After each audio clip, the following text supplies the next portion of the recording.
दादी माँ की कहानियाँ। हिमालय की तलहटी में बसा वह गांव प्राकृतिक सौंदर्य से जितना भरपूर था, वहां का जीवन उतना ही कठिन था। एक छोटा सा गांव था जो ऊंचे पहाड़ों और घने जंगलों से घिरा हुआ था। वहां शंकर नाम का एक लड़का रहता था। शंकर का परिवार बहुत गरीब था, लेकिन उसका दिल सोने जैसा साफ था।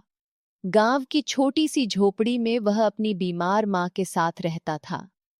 गरीबी ने उसे उम्र से पहले ही बड़ा कर दिया था, लेकिन उसके चेहरे पर कभी शिकन नहीं आती थी। उसकी दिनचर्या सूरज की पहली किरण के साथ शुरू होती थी। वह रोज जंगल जाता था ताकि सूखी लकड़ियां इकट्ठा कर सके और उन्हें बाजार में बेचकर अपनी मां के लिए दवा और घर के लिए राशन ला सके। जंगल के ऊबड़ खाबड़ रास्तों पर चलते हुए वह अक्सर पक्षियों से बातें करता और पेड़ों को सहलाता। वह जानता था कि यह जंगल ही उसे और उसकी मां को जीवित रखे हुए है। गर्मी का महीना था और सूरज अपनी पूरी तपिश के साथ चमक रहा था। एक तपती दोपहरी में शंकर लकड़ियों का भारी गट्ठर सिर पर लाद कर लौट रहा था। उसका गला प्यास से सूखकर कांटा हो गया था। तभी शंकर ने देखा कि एक बरगद के पेड़ के नीचे एक बूढ़ा आदमी बैठा है। उसकी आंखें धंसी हुई थीं और वह बहुत कमजोर लग रहा था। शंकर उसके पास गया। बूढ़े आदमी ने कांपती आवाज में कहा, बेटा, क्या तुम्हारे पास थोड़ा खाना होगा? मैंने 3 दिनों से कुछ नहीं खाया है। शंकर एक पल के लिए ठिठक गया। भूख उसे भी सता रही थी। शंकर को बहुत दुख हुआ। उसने अपनी झोली देखी, लेकिन उसमें सिर्फ एक सूखी रोटी का टुकड़ा था जो उसने अपने रात के खाने के लिए रखा था।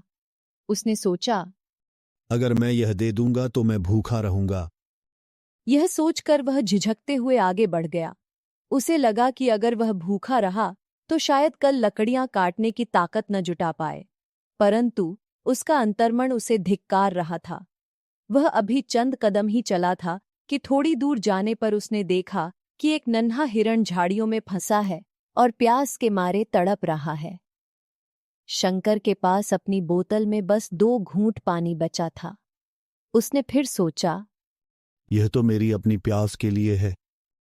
और वह भारी मन से आगे बढ़ गया। आत्मसंरक्षण की भावना उसकी करुणा पर भारी पड़ रही थी, लेकिन कुदरत उसे बार बार परख रही थी। तभी उसे रास्ते के किनारे एक अजीब हलचल दिखी।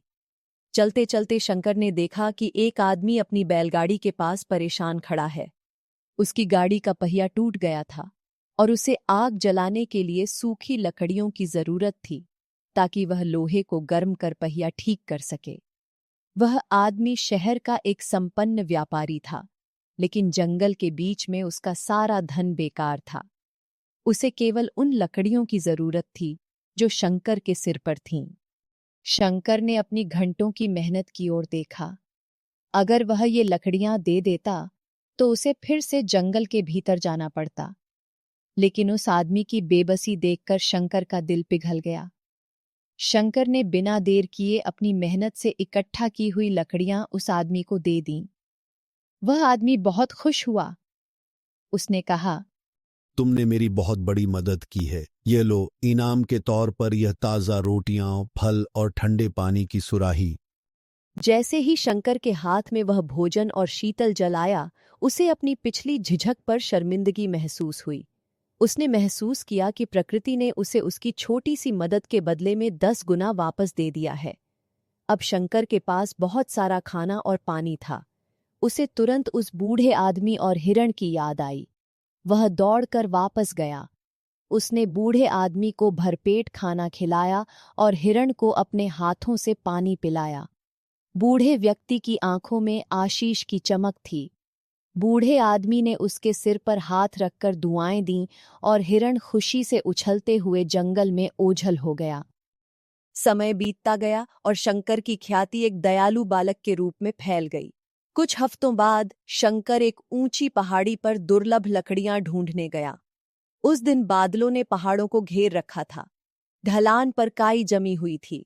अचानक उसका पैर फिसला और वह सैकड़ों फीट नीचे एक गहरी खाई में जा गिरा। वह स्थान इतना दुर्गम था कि वहां सामान्यतः कोई नहीं आता था। बचाओ, कोई है? शंकर चिल्लाया, लेकिन उसकी आवाज पहाड़ों में गूंज कर रह गई। उसका पैर टूट गया था और शरीर पर गहरे जख्म थे। सूरज ढलने लगा था और जंगली जानवरों के डर से शंकर का दिल बैठने लगा। वह हिल भी नहीं पा रहा था। वह असहाय होकर आसमान की ओर देखने लगा। उसे लगा कि उसकी मां अब दवा और राशन के लिए तरस जाएगी। उसकी आंखें बंद होने लगीं। तभी वही बूढ़ा आदमी, जो असल में एक वैद्य था, वहां से गुजर रहा था। उसने शंकर की कराहने की आवाज सुनी। वह बूढ़ा था, लेकिन उसके पास एक लंबी मजबूत रस्सी थी। उसने सूझबूझ से रस्सी नीचे फेंकी और गांव के कुछ लोगों को बुलाकर शंकर को ऊपर खींच लिया। वैद्य जी ने पहचान लिया कि यह वही लड़का है जिसने उन्हें जीवन दान दिया था। रात के अंधेरे में जब सब डरे हुए थे, तभी एक अद्भुत घटना हुई। शंकर जमीन पर लेटा दर्द से कराह रहा था। तभी वही हिरण जिसे शंकर ने पानी पिलाया था, वहां पहुंचा। हिरण ने अपनी तेज सूंघने की शक्ति से जंगल की एक ऐसी जादुई जड़ी बूटी ढूंढ निकाली जो घावों को तुरंत भर देती थी। हिरण ने वह पत्तियां शंकर के पास लाकर रख दीं। वैद्य जी अचंभित रह गए। उन्होंने वे पत्तियां हाथ में लीं। बूढ़े आदमी ने उन पत्तियों को पीसकर शंकर के जख्मों पर लगाया। जैसे ही लेप लगा, शंकर को एक ठंडी सनसनी महसूस हुई और उसका दर्द गायब होने लगा।